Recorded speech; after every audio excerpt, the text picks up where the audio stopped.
Hudson's Hope is where my family first settled in the valley, and it's one of the most beautiful drives. Well, it's my favorite drive in the whole world.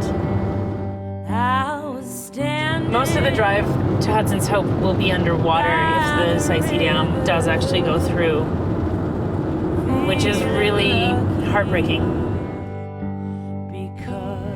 The whole My Peace River project is about many different people and their individual connections to the place they call home. Our family grew up in Hudson Hope. We moved back to the Peace River area basically for us kids to go to school.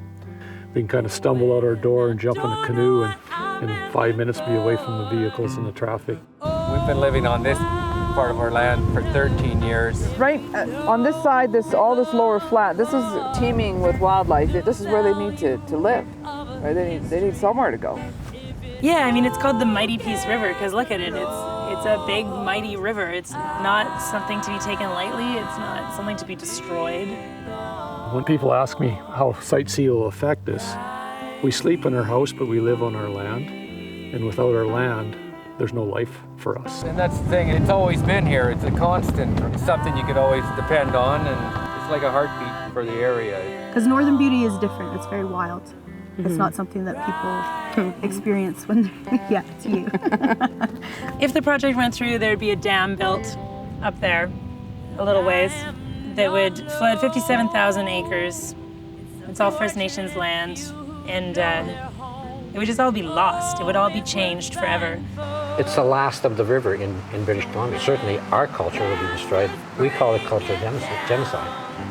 We started the My Peace River project because we wanted a way to celebrate this area that tells everybody's story. We felt that people didn't know about the Site C Dam or what was happening here.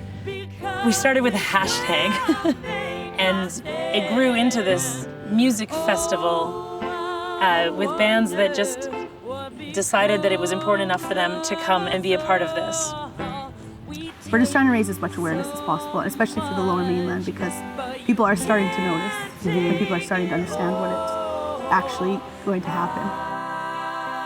Everybody has a different connection to the area and the river because it runs right through the valley. So when you live here, it's a part of your life.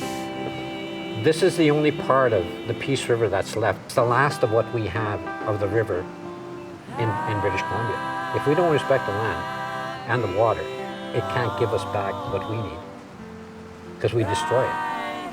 And that's a fundamental thing that anyone will tell you, whether it be David Suzuki or a scientist. The fact of the matter is that it's not about money. It's about the way that we live and what we need to live on.